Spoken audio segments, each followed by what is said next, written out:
To ma być Fiat 126. W tym momencie wiem, wygląda jak zemsta hydraulika. Ale gdzieś tutaj mamy silnik z Suzuki Hayabusa.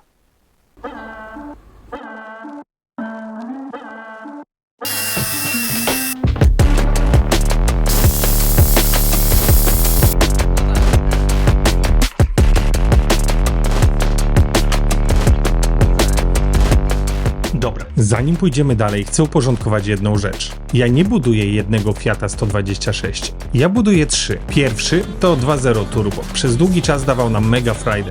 Pociąłem go, bo chciałem z niego zrobić coś więcej. Drugi to pomysł, który zrodził się z potrzeby zbudowania czegoś większego. Fiat 126, projekt 1000 koni. A ten trzeci to właśnie ta Hayabusa.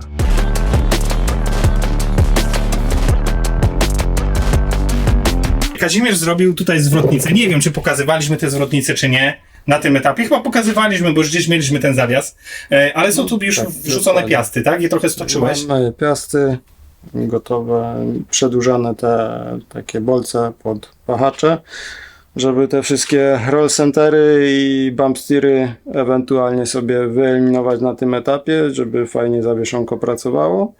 W zasadzie po to wstępnie wyspawaliśmy zawieszonko, jakiś tam testowy pomiar z jednej strony był i trzeba dokończyć spawanie tych konstrukcji naszych. Czyli tutaj są te wahacze, które kombinowaliśmy do niego. To co, Paweł, będziesz musiał je dokończyć. Nie widzę problemu. Później certyfikat Kazimierz przybije, czy jest zgodne, czy nie i działamy dalej. Robimy wahacze, ale pokażę wam jeszcze inne rzeczy, które przyszły. Mamy zbiornik paliwa Zefmit, mam nadzieję, że uda nam się go wcisnąć. Tu będzie silnik, a ten silnik z Hayabusy znajduje się tutaj. Musimy go wrzucić tam. Przyszły dodatkowe rzeczy, które mamy, czyli między innymi, poczekajcie, muszę się odnaleźć, ale wiem gdzie co jest chyba. Nie wiem gdzie myśmy mieli. Dobra, pedalbox jest tutaj, okej. Mamy pedalboxa, mamy zaciski Willwooda, zaciski wam też pokażę. Mamy do tego dodatkowe pompy wszystkie. O, mamy tutaj pompy. Jedne pompy są akurat do 1000 koni, ale drugie będą do Hayabusy. I jeszcze jedna ważna rzecz w sumie. I na tą ważną rzecz bardzo czekaliśmy, bo to jest bardzo ważna rzecz, bo gdzieś tam po głowie nam z Kazimierzem chodziła myśl, żeby tą Hayabusę zreanimować i mieliśmy taką małą kłótnię. Kazimierz chciał napęd zastosować ze wstecznym, który kosztuje teraz chyba 20 000 złotych. O, 20. I razy oko. Ale zastosowaliśmy kompromis, jest inna rzecz, dużo tańsza, chociaż też by wyszła niemało. Znaczy się to od sponsorów dostaliśmy, żeby nie było. Jak to moja żona ogląda. Mamy oto taką piękną. Tak. Dedykowaną, zamkniętą szperę, znaczy nie do końca zamkniętą, ale dedykowaną pod właśnie samochody z silnikami motocyklowymi. Najczęściej w radikalach jest stosowana. Tak, dzięki temu dużo prościej nam się tutaj zabuduje ten układ napędowy, nie trzeba będzie kombinować, żeby zamykać taką zwykłą szperę, a tutaj już mamy od razu system smarowania. Jest to szpera na tak zwany smar stały, nie ma tutaj oleju. Niestety no, trzeba ją częściej serwisować oczywiście z tego względu, natomiast montażowo dla nas jest dużo prościej. Mamy też od razu plansze do tej szpery, dedykowane pod przegub 108 mm. Fabryka i już troszkę nam coś tutaj przyszło zardzewiałe, ale spoko. Wyczyścimy. Nie przeszkadza to w niczym, także na bardzo mocne przegubiki. Tak, bo były dwie wersje. Były wersje do wolnossącego silnika Tak. i do turbo. Tak. Mamy tą przekładnię kierowniczą, ale zastanawiamy się, czy nie zmienimy jej. Tak, bo wyszła bardzo fajna przekładnia z Quaifa. Dużo lepsze wykonanie niż tej, natomiast ta póki co jest i tak naprawdę bazowo też już jest przyłapana, ustawiona pod nią geometria, ulokowane też te wszystkie punkty mocowania drążków kierowniczych. I jak będzie budżet, to przebudujemy sobie tutaj na Quaifika, a jak nie, no to tak naprawdę to też będzie robiło, też ma jakąś tam kasację luzu, aczkolwiek te boczne tutaj wąsy, nazwijmy to, nie są zbyt precyzyjnie wykonane w tej przekładni. Także liczymy na tego Quaifa, mam nadzieję, że uda nam się to spełnić, ale w tym momencie najważniejsza rzecz to Paweł, który postawi go niebawem na kołach. Mam nadzieję. Po przejrzeniu wszystkich części i zaplanowaniu dalszych prac, Paweł zabrał wszystko, co trzeba jeszcze dokończyć do siebie na warsztat. Ale nie tylko tym się zajęliśmy. Zabraliśmy się za przygotowanie nadwozia.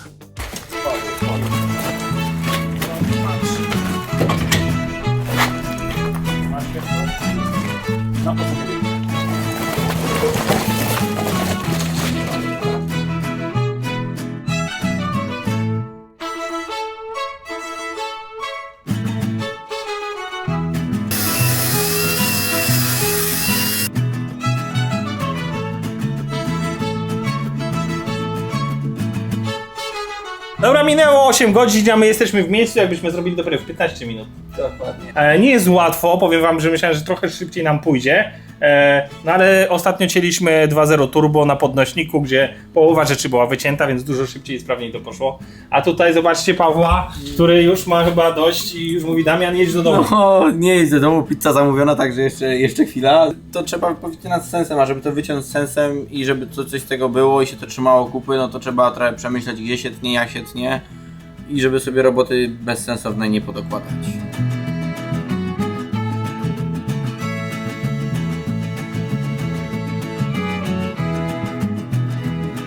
Po wielu trudach oddzieliliśmy nadwozie od podwozia. Właź do środka. Mówiłeś, że to będą osły mechaniczne. Pasek mechaniczny. Nie no, zaraz wyląduje silnik, który tam za Pawłem stoi. I co, jaka jest koncepcja? Poprzymierzać, sprawdzić zębateczkę, długość łańcucha, porysować jakieś mocowanka, żeby jak najwięcej zrobił za nas jakiś laser z takich tematów. No a później to będzie trzeba pospawać i dalej składać.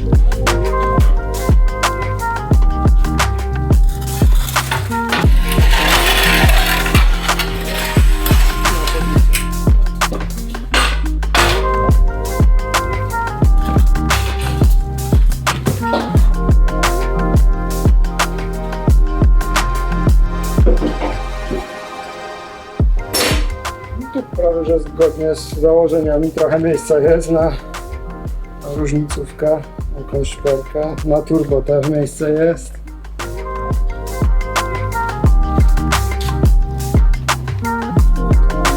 No to nam nawet dużo krótszy łańcuch tutaj prawdopodobnie starczy. Co prawda różnica w cenie tam prawie żadna, bo 3 dyszki różnicy między takim 122 a 108 ogniw, a może później sobie poskładamy z 2 łańcuchów 3. W sensie na tyle będą długie 122, że zmotamy tego przykładowo to co wyjdzie. Już za resztek 3 łańcuch będzie gratis.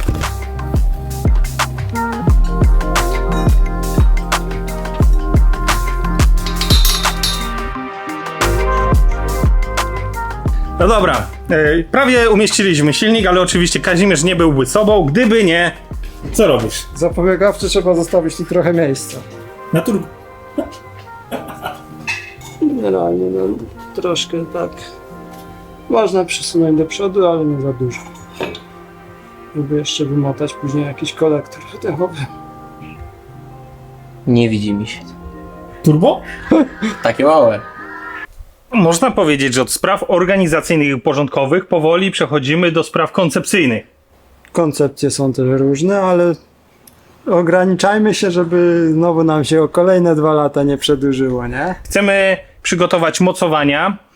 Kazimierz projektuje mocowania do zarówno silnika, jak i do przerobienia zwrotni. Co jeszcze projektujesz? Do mechanizmu różnicowego, do naszej szperki, no i chyba jeszcze do kolumny kierowniczej. Musimy kolumnę kierowniczą jakoś przymocować, z czego jeszcze mamy oczywiście dylemat, jaką dobrać, bo prawdopodobnie chcemy coś ze wspomaganiem. Mamy od Seicento już leżącą sztukę, ale jest to gatunek troszkę wymierający i ciężko później się to w razie awarii wymienia na coś. A nie mamy zapasu takich wspomagań, więc myślimy jeszcze nad klijówką, bo też jest dosyć fajna. Na tej ramie widnieje naklejka Grzegorza 126 Collection, bo Grzegorz ma bardzo duży udział w tych projektach, pomaga nam z wycięciem laserowo tych wszystkich szpejów, które widzicie w obydwu projektach. Także Grzegorz, bardzo Ci dziękujemy i zaraz wysyłamy kolejne pliki. Jeszcze doszła dzisiaj paczuszka od Efmica. W sumie ważna, bo jak zamawiałem poprzednio cały pedal box, to nie zamówiłem kilku drobnych części, natomiast już wszystko doszło, już mam tą paczkę. Zaworki ciśnienia wstępnego. Może powiedz o tych zaworkach, bo nie każdy może wie. Zaworki ciśnienia wstępnego stosujemy przy pedalboxach, jeżeli pedalbox będzie poniżej zacisków hamulcowych, dlatego że jak zacisk hamulcowy jest wyżej, pedalbox niżej, jest tendencja do wracania płynu hamulcowego. Natomiast te zaworki zwrotne trzymają 2 PSI chyba, Tak, te jak mniejsze są. pamiętam, to są te mniejsze. No i to jest takie ciśnienie wstępne, żeby nawet jeżeli tarcza w zakrętach nam jest delikatny luz na łożysku, rozbija klocki, to też dzięki temu hamuje powrót płynu hamulcowego do zbiorniczków oraz naturalny powrót z tego powodu, że zacisk jest wyżej niż pedal box. Dlatego stosujemy sobie takie zaworeczki, dzięki temu pedał jest sztywniejszy od pierwszego naciśnięcia. Dobra, mówimy o kościach. Tak, Czyli? szerokości, czyli do przełożenia naszego ruchu zawieszenia na te amortyzatorki, które mamy, takie budżetowe, motocyklowe, no trzeba podorabiać cięgna tutaj z tego punktu do tego, tutaj sobie dospawamy takie mocowanko, tutaj właśnie tak zwana kość, no i sam amortyzator plus jego mocowanie, z czego żeby obniżyć środek ciężkości, o każdy centymetr walczymy, to mam taki pomysł, żeby górny wahacz napędzał nasz popychacz i tutaj sobie robimy tę kość i amortyzator układamy wzdłuż osi. Jakbyś podał amortyzator, to sobie tak ułożymy i taką mam koncepcję, żeby go tak, tutaj nasza kość, tu popychacz od górnego wahacza, tylko trzeba spróbować to zamodelować, czy uda nam się tak przełożyć ruch, tak dobrej długości ramienia, żeby nam się zmieściło to w tej pozycji, bo domyślnie chcieliśmy to zrobić sobie oczywiście od dolnego wahacza, tutaj kość, no i tak klasycznie jakoś tutaj się z tym zmieścić. Oczywiście wydech będziemy mieli trochę inaczej, więc będzie więcej miejsca, o ile nie turbosprężarkowy downpipe tylko. No ale tak, no to też by przeszkadzało nam z tą szperą Tak, całą i napędem. tak. Więc z tego powodu taka koncepcja, żeby jakoś sobie górny z dolnym wahaczem zamienić, no bo tutaj mamy specjalnie te większe płyteczki, żeby było mocowanie popychacza. No i tylko Amora jakoś spróbować tutaj umieścić. No jeszcze stabilizator by trzeba było gdzieś przepchnąć, ale tu mamy na tyle możliwości, żeby go tu na przykład Wiesz co, no złapać. stabilizator dokładnie to jest najmniejszy problem tak naprawdę, żeby w tym wszystkim zrobić przy przenoszeniu już popychaczem na Amora, to bardzo proste mechanizmy wychodzą, znaczy proste. Proste jak na takie ogólnie konstrukcje, więc nie powinno być z tym problemu. Po ustaleniu wszystkich szczegółów nie pozostało nam nic innego, jak po prostu zabrać się do pracy.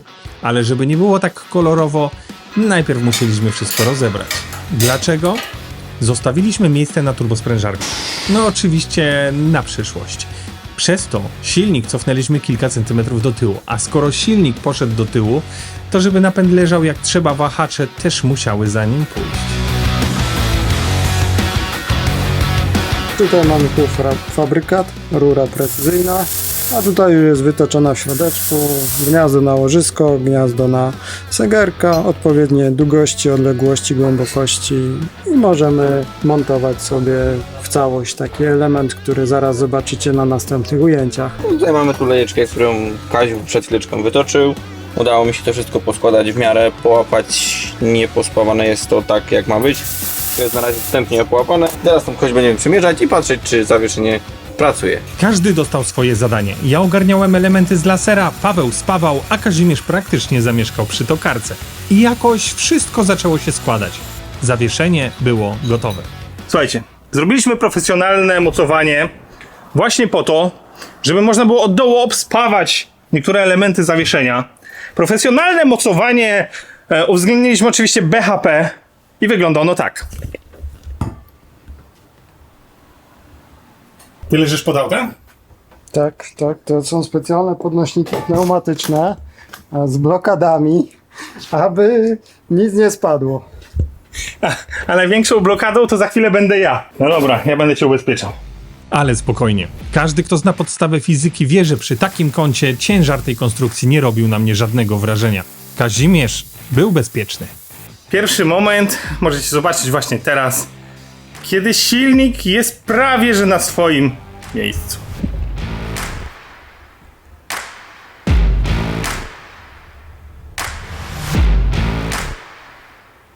Na razie koncepcja kompletnie taka różna, więc tutaj będą takie mocowanka. Musimy mieć jeszcze kawałek rurki, tyle.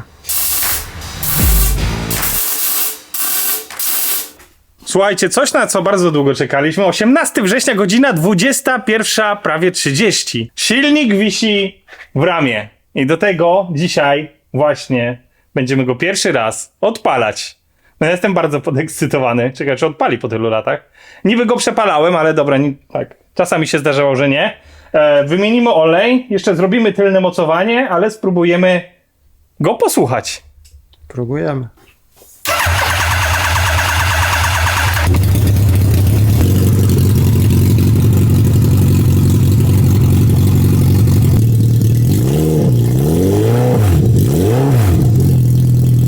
Co, zadowolony czy nie? Tak, bardzo zadowolony.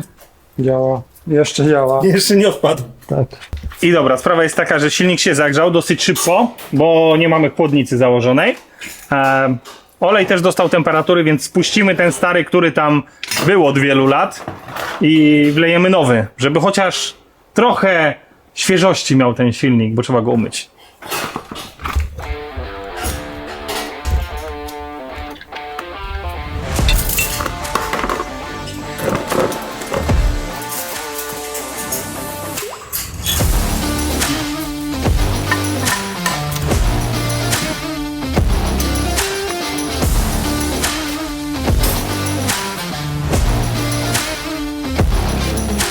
Słuchajcie, doszliśmy do momentu, w którym przyjmujemy zakłady na wagę tego oto sprzętu, czyli silnik, zawieszenie, koła, no i jest kawałek blachy aluminiowej, ale prawie ona nic nie waży. To co? Przyjmujemy zakłady. Słuchajcie, wy zróbcie tak, pomyślcie sobie, ile to może ważyć, pokażę wam jeszcze raz. Zatrzymajcie ten film, wpiszcie w komentarzu, no i zobaczymy zaraz, ile tak naprawdę tej wagi nam wyjdzie. A my sobie zrobimy taki mini zakład, czyli będziemy obstawiać. Ja biorę jakiegoś markera. Mamy tu markera, Kazimierz? Nie ma tu. Jest. Jest marker, czuję się jak w szkole podstawowej. Czy już w liceum? Dobra. Kazimierz, Paweł, Damian. I teraz wpisujemy wagę. Kazimierz, ile obstawiasz? 246. Ile? 246. 246. Dobra, Paweł? 215. 215. Ja obstawiam 186. Ale wiecie, to jest dobre, bo w sumie ja ważę najwięcej, później Paweł jest po środku, Kazimierz najmniej, więc i tak suma by wyszła z kierowcami tyle samo. Dlaczego 186 wybrałem? Nie mam pojęcia, dlaczego 186, ale to chyba moja jakaś nadzieja, żeby ten sprzęt ważył jak najmniej. No wiemy, że to waży, no waży. I pewnie wyjdzie z 280 nawet, nie, może nie. Ale później odelżymy całą konstrukcję turbiną, więc... Jak będziemy wiedzieć ile waży, to wytniemy parę rurek i będzie mniej. Dokładnie. No. Te od góry najlepiej. Tak, niepotrzebne. Dobra, słuchajcie, tak sobie się zastanawiamy, że Kazimierz tu mocno przemyślał ten temat i my poszaleliśmy z tą wagą. Dobra, robimy drugą obstawkę. Kazimierz, zostajesz przy drugiej, tej samej? Tak. Zostaje przy tej samej, może on już ważył to. A my nie wiemy o tym. No właśnie. I... Cię jeszcze podświetlę. Boże, Też jakie to jest lepiej. ciężkie. Jakie to jest ciężkie. No dobra, ale rozkład mas jaki mamy? Tu mamy przód Mhm. i tu mamy tył. Więc no mamy taki zgodnie z tym, że jest kawał silnika. O, już idzie odelżanie. O właśnie. W moim kierunku. No właśnie, wyjmuj to, wyjmuj. Czekaj, ta szmata też waży. Poczekaj, no kurczę. Dobra. 325! Ja cię kręcę. W ogóle to nic nam nie wyszło. Co wygrałem? Wyjazd do Dąbrowej. Kto wiedzie? On. To najmniej podawał. Nie mówię. Tak. A podnosiłeś tył, tak? Dobra, no jak podnosiłeś tył, to tak. No a to przecież można, dozwolone było, nie? No, dozwolone było, więc byłeś najbliżej 280 kg, a total wyszedł 325 kg. 325 kg, pozostaje nam 300 kg na resztę. Tak. Więc musimy się sprężyć, żeby to było. Albo skompresować. Będziemy kompensować, będziemy. Kompresować tego nie będę. No tak, 300 kg i mamy właściwie cały pojazd. Jeszcze zostaje szpera, półosie, czyli tam dojdzie pewnie z 15 kg, 10, więcej, łańcuch. No, czyli no 20 kg będzie. No, 30, przekładnia kierownicza. Przekładnia, ciężka nie jest, ale jeszcze tak, jeszcze unibole dojdą tutaj. No, czyli taki jezdny będzie z 350-380 kg. W takim sensie, że jakby to co jest, żeby skręcało i żeby tak naprawdę ten napęd był podłączony. Nie mówimy o licznikach, o innych rzeczach, o kierownicy, fotelach i tak dalej. Nadwoziu samym, więc musimy się skupić na nadwoziu, żeby go odelżyć. Dość mocno. Natura pomogła w odelżeniu nadwozia bardzo, więc nie mamy tutaj dużo do roboty. Trzeba pouzupełniać braki, poprzymierzać, powycinać. Mamy już wstępną taką geometrię złapaną. Poczekajcie, słuchajcie, bo tutaj się wkradł jakiś błąd, to nieporozumienie i w ogóle, jak tak można? 180, Kazimierz, najlepiej liczysz, więc poprawiaj mnie, to jest tak. 186 plus waga 110, to mamy 296 kg. Ale to byłem blisko, poczekaj, 296. Paweł, 215 kg plus ile ważysz? 85. Plus 85? To czysto. Kurczę, byłeś bliżej jednak. No. Dobra. Kazimierz, 246 plus? 71, 317. O! No i zobaczcie, wszyscy mieściliśmy się w okolicach 300 kg, więc po prostu podawaliśmy tą uwagę już z kierowcą. Tyle na dziś. Opowiedziałem wam całą historię i doszliśmy do tego momentu, w którym jesteśmy teraz. Od tego miejsca, tym projektem będę się z wami dzielił na bieżąco. Dużo więcej możecie zobaczyć też na moim Instagramie, więc jeśli chcecie być bliżej projektu, zerknijcie tam.